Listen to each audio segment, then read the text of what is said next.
Hello, everyone. This is Dave Bittner, co-founder and host of CyberWire. Before we get started today, I have an exciting announcement. CyberWire is growing.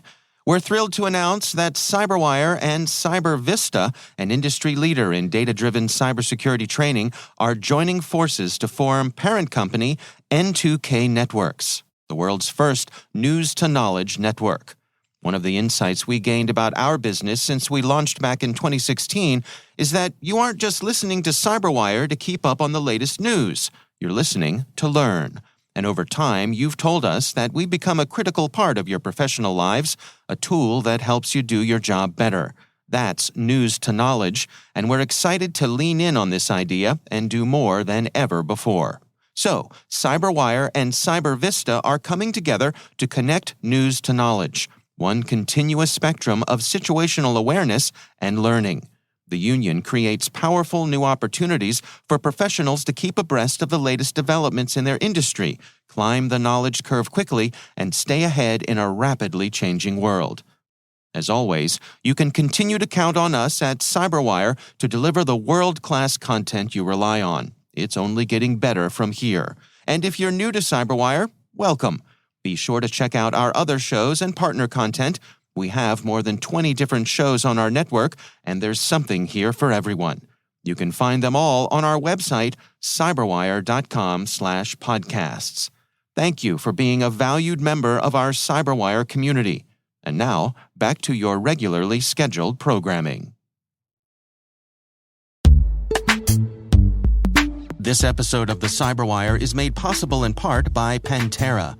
The newly minted unicorn is taking a whole new approach to security validation, allowing every organization to continuously test the integrity of all cybersecurity layers, including against ransomware and leaked credentials, by emulating real-world attacks at scale to pinpoint the most exploitable vulnerabilities and prioritize patching with a risk-based remediation plan.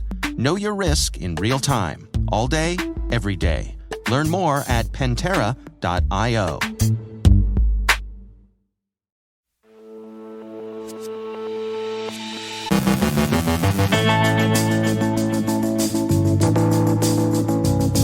Sudan closes its internet as the country sees protests on the first anniversary of a coup. A Chinese influence campaign targets U.S. elections. A software supply chain security study and a look at vulnerability scanning tools documenting cyber war crimes in Ukraine. CISA issues 8 ICS advisories. Andrea Little Limbago from Interos on the effects of water scarcity on data centers. And if you'll indulge us, we've got some pretty exciting CyberWire news.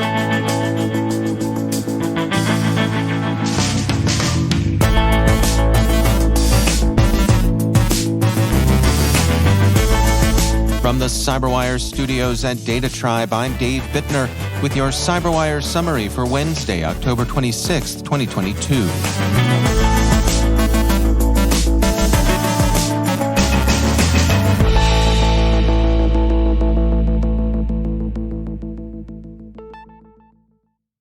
On the first anniversary of the military coup that brought the current regime to power, Sudan has shut down most of the country's internet access, the record reports. The measure, likely to be temporary, comes as civil unrest spreads through the country. According to Reuters, protesters number in the tens of thousands. Mandiant this morning described what it characterizes as a pro-PRC influence campaign actively directed against the U.S. midterm elections. The themes of the campaign are familiar and unconvincing stuff. Mandiant calls it DRAGONBRIDGE. The researchers outlined 3 of the themes. First, claims that the China Nexus threat group APT-41 is instead a U.S. government-backed actor. Next, aggressive attempts to discredit the U.S. democratic process, including attempts to discourage Americans from voting in the 2022 U.S. midterm elections. And allegations that the U.S. was responsible for the Nord Stream gas pipeline explosions. Taken individually, it's sad stuff, but the opportunistic, scattershot quality of the narratives, coupled with new sophistication in impersonation, plagiarism, and alteration of sources, and the use of inauthentic persona to amplify messaging, suggests that the objective may be the more attainable one of confusion than the heretofore more common Chinese aim of persuasion. Rezilion today released a report, the Vulnerability Scanner Benchmark, detailing inaccuracies they've found across popular commercial and open-source scanning technologies. Rezilion found that in using 6 different popular vulnerability scanners, only 73% of relevant results were returned out of all vulnerabilities that should have been detected. Only 82% of the results were identified correctly and relevant. Across the examined 20 containers from Docker Hub, over 450 high and critical severity vulnerabilities were wrongly identified. On average, the scanners also missed more than 16 vulnerabilities per observed container. Rezilion recommends ensuring that the scanner you choose matches your needs and being aware of its capabilities and limits. They also advise that you don't blindly follow the scanner's results, as the report showed misidentification. Also recommended was utilizing a software bill of materials to validate the results of the scanner and gain visibility. And in a distinct and independent but topically related study, BlackBerry has released the results of a survey focused on supply chain software security conducted by research firm Coleman Parks. Surveyed were 1,500 IT decision-makers and cybersecurity professionals from North America, the United Kingdom, and Australia. 81% of those surveyed reported experiencing cyber attacks in the last 12 months, with 29% indicating that they had been compromised via operating systems. 59% of respondents identified lack of skilled talent as the primary barrier to regular software inventories, with limited visibility found to be the next greatest barrier. 68% of respondents also said that they would welcome a tool to inventory software libraries, as visibility of software potentially impacted by a vulnerability is difficult. 59% of those surveyed who had been notified of a software supply chain vulnerability or attack were operationally compromised, while 57% experienced data loss. 62% of respondents value speed of communication as the most important aspect of communication with stakeholders when a vulnerability is discovered. The survey found that 68% of respondents are very confident that their suppliers and partners have adequate cybersecurity regulations and compliance practices. 74% of those surveyed were in favor of greater governmental oversight of open-source software to secure against cyber threats. Ukraine and others have been engaged for some time in documenting war crimes with a view to prosecution of those responsible. According to Bloomberg, Ukrainian authorities have also been documenting Russian cyber attacks, also with a view to prosecution of those responsible. These are perhaps best thought of as cyber crimes committed during wartime, especially given the still fluid state of international norms concerning cyber war.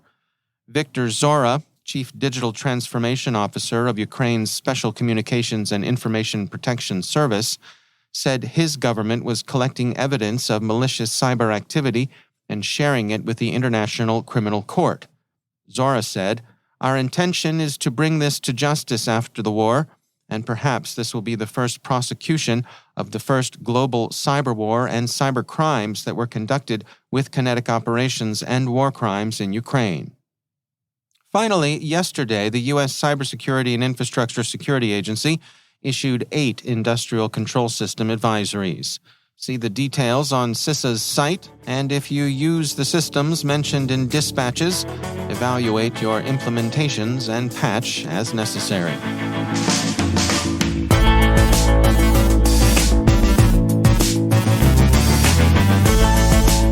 After the break, Andrea Little Limbago from Interos on the effects of water scarcity and data centers.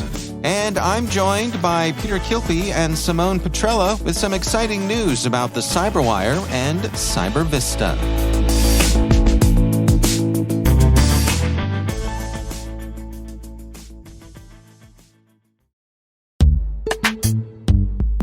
And now, a word from our sponsor, LookingGlass Cyber, a global leader in cybersecurity.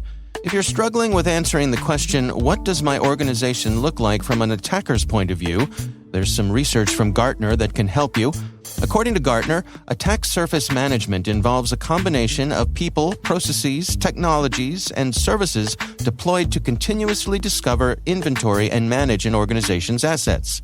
So why is this important? Comprehensive visibility into your assets, and in LookingGlass's opinion, especially those that are connected to the internet, can help reduce cyber exposures that could be exploited by malicious threat actors.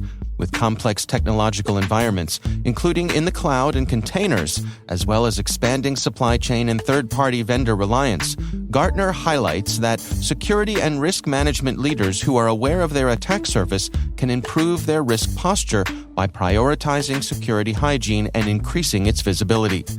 LookingGlass is excited to offer you this complimentary Gartner Research Innovation Insight for Attack Surface Management. Visit lookingglass.com/resources to learn more. And we thank LookingGlass Cyber for sponsoring our show.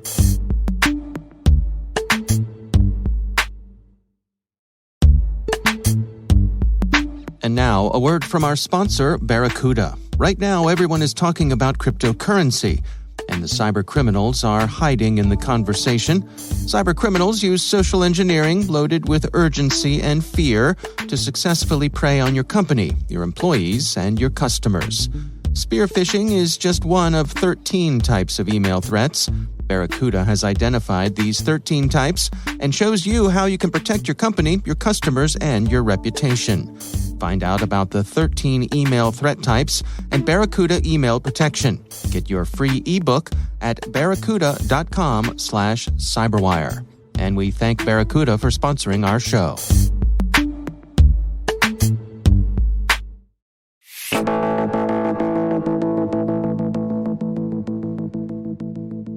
Hello, dear listeners. If you will indulge us for just a few moments, today is a very special day on our journey here at the CyberWire.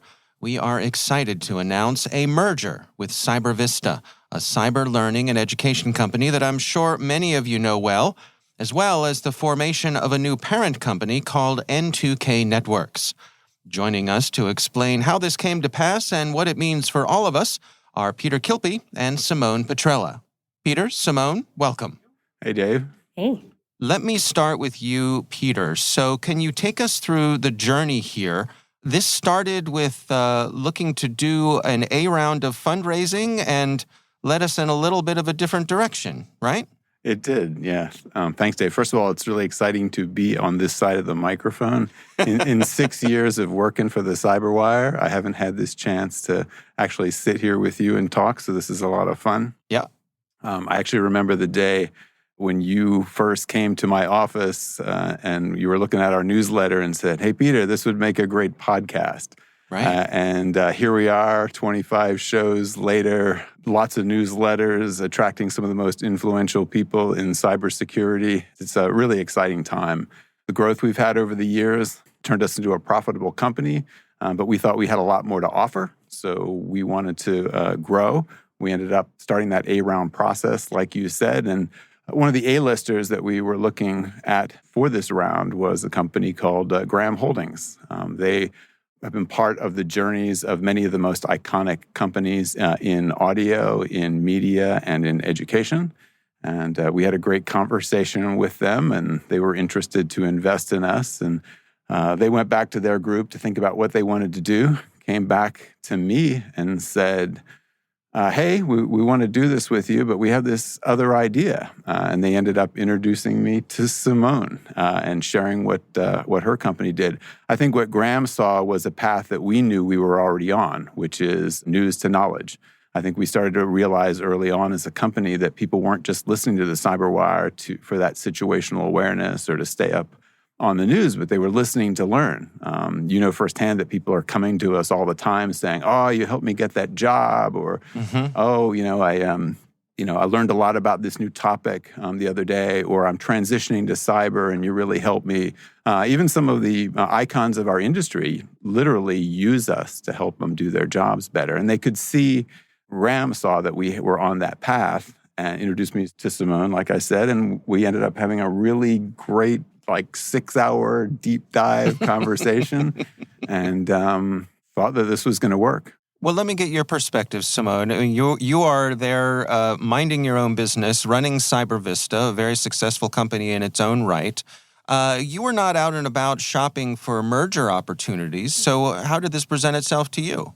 Yeah, that's very true. And I want to echo my thanks, Dave. This is just such an exciting time to be part of this transition and this evolution of both of our companies and into N2K networks. Yeah, I would say we're there minding our own business and running a cybersecurity training and education company.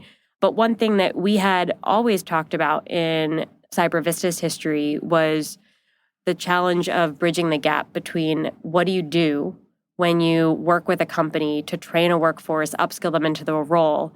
And once they've kind of gotten those initial skills, a lot of the learning by definition is often on the job. It's through absorbing the current events and the threat landscape and staying up to date on what's happening on a constantly rotating basis. And so we've always been the purveyors and the providers of that evergreen underlying knowledge. And even in our own history, we have toyed around with trying to provide that kind of newsletter-like content as an after component of our training. And we learned the lesson very early on. That's an incredibly difficult thing to maintain. You can't both build high-quality content and delivery for training and then also be a news provider or an information intelligence provider at the same time. And so Graham Holdings, as our parent company from the get-go and a huge advocate for what we were doing in the space, they understood that from the very beginning. And I think, to echo Peter's point, having a background in education companies and having a background in media, I think they saw the power of what that combination could be. And, I'm sitting there minding my own business and I get the call, you might want to talk to this Peter guy. Might go nowhere. It might be absolutely nothing, but it's at least worth an introduction and let's see where it goes. And so I think that was kind of the beginning of, what was this very long journey, including a 6-hour meeting to kick it off. Yeah, it's just for our listeners. I mean, it's been months in the making behind the scenes and lots of interesting discussions and planning meetings and all that sort of thing. Peter, for our listeners, I'm sure some of them are thinking, what does this mean to me? How is this going to affect my relationship with the CyberWire? Is everything going to run as usual? Are things going to change? What can they expect? Great question.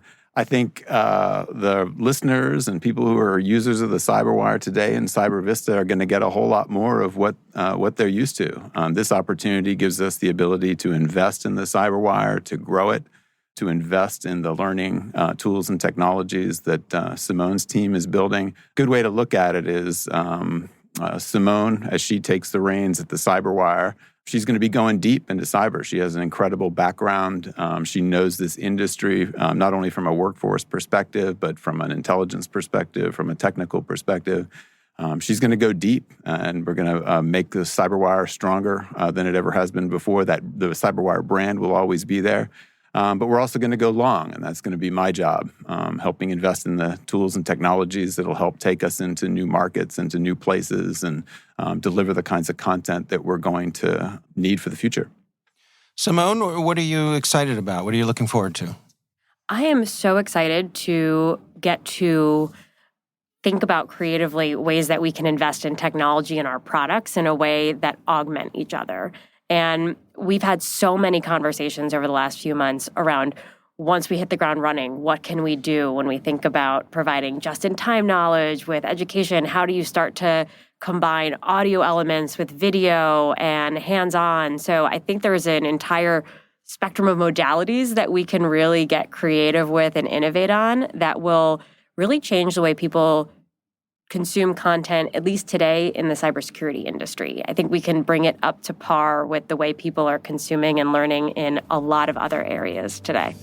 All right. Well, interesting times to come. Lots of exciting things around here. And thank you both for coming in and sharing your perspectives. Peter Kilpie and Simone Petrella. Thanks so much for joining us.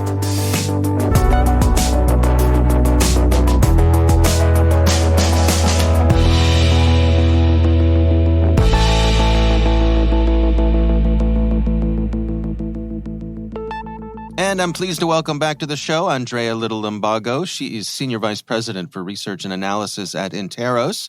Andrea, it is always great to welcome you back. I want to touch today on an interesting element that affects policy, which is the scarcity of water. I mean, we're seeing with climate change, rivers are drying up, weather is all over the map, and turns out data centers need water. Yeah, it's shocking. Actually, shocking to probably no one that works within the data center community at all. But for people who may not have been paying as much attention, and absolutely know that the impact of water scarcity and climate change on the human toll obviously is the utmost importance. But when looking at broader implications as well, one that average people really don't think about all that much, and I think many companies don't think about as much, is the impact of water scarcity on their data centers and exactly where their data centers are located. And I think that over the last several months, this issue has started to rise in prominence because we're starting to see an actual real world impact. So it's moved from hypothetical to a reality, where if you look at the London heat wave, both Google and Oracle had to shut down their data centers during the unprecedented heat wave that went on there. Then just over towards the end of summer, early fall, we're seeing with California's heat wave, Twitter had to shut down their data center in California, and so we're seeing the real world consequences of the climate change and the heat waves causing these shutdowns. And what that then leads to the natural progression on that is, well, to keep them up and running, to keep them cool, it requires hundreds of thousands of gallons, if not millions of gallons, depending on the size of the data center, to keep those data centers cool. And if they're in areas that are have significant water scarcity, that's going to increasingly be a problem.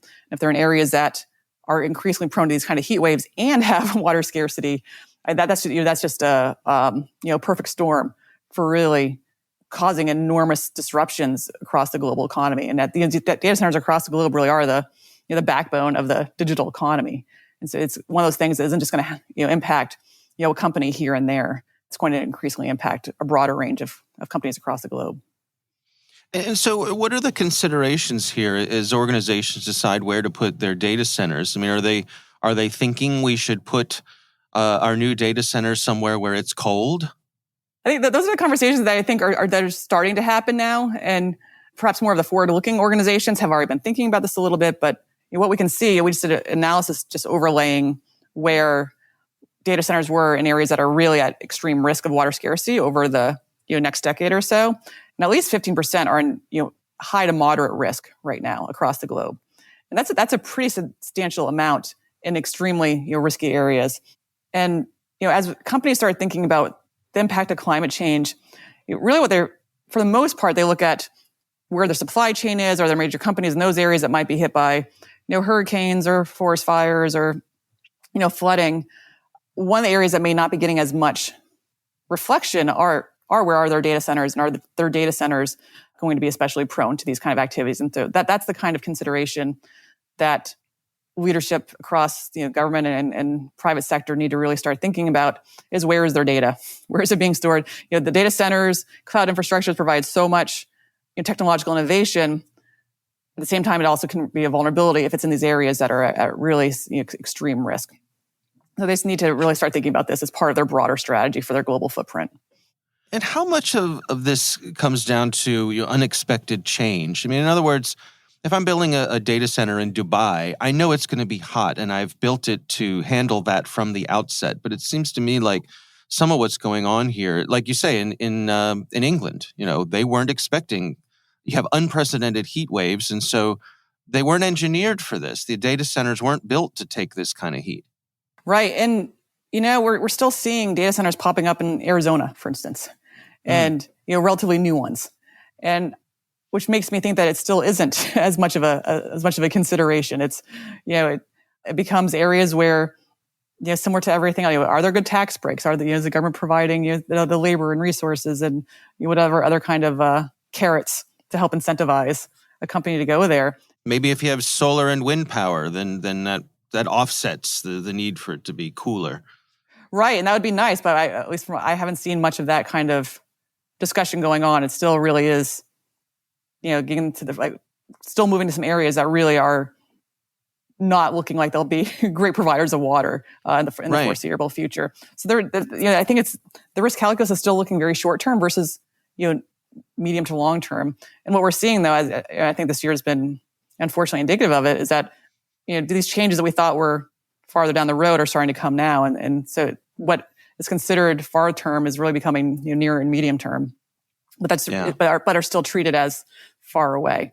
So we haven't seen much like that. I will say there are companies that are starting to acknowledge this challenge and are starting to look for innovative ways to cool data centers, and ideally, those kind of innovations can then transfer to dealing with water scarcity in a broader sense across the globe.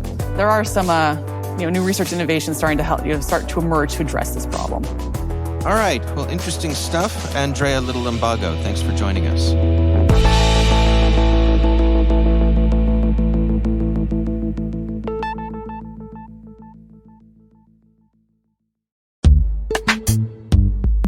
This episode of the CyberWire is made possible in part by ExtraHop.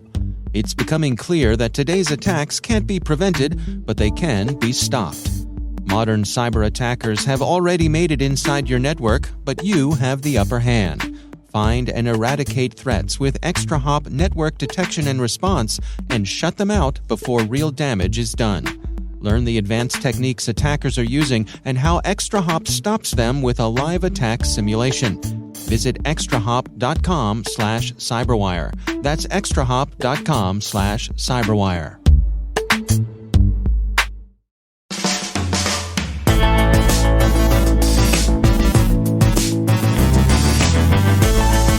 And that's the CyberWire. For links to all of today's stories, check out our daily briefing at thecyberwire.com. The CyberWire podcast is a production of N2K Networks, proudly produced in Maryland out of the startup studios of Data Tribe, where they're co-building the next generation of cybersecurity teams and technologies. Our amazing CyberWire team is Elliot Peltzman, Trey Hester, Brandon Karp, Eliana White, Faru Prakash, Liz Irvin, Rachel Gelfand, Tim Nodar, Joe Kerrigan, Carol Terrio, Maria Varmatsis, Ben Yellen, Nick Valecki, Gina Johnson, Bennett Moe, Catherine Murphy, Janine Daly, Chris Russell, John Petrick, Jennifer Iben, Rick Howard, Peter Kilpie, Simone Petrella, and I'm Dave Bittner. Thanks for listening. We'll see you back here tomorrow.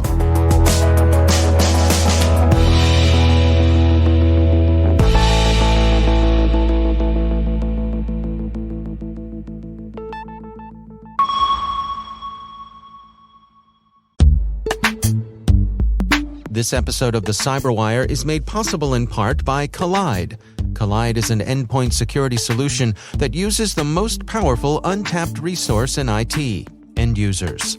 Collide notifies your team via Slack when their devices are insecure and gives them step-by-step instructions to solve the issue. For IT admins, Collide provides a single dashboard that lets you monitor your entire fleet, whether they're running on Mac, Windows, or Linux. That visibility makes it easy to prove compliance to auditors. You can meet your compliance goals by putting users first.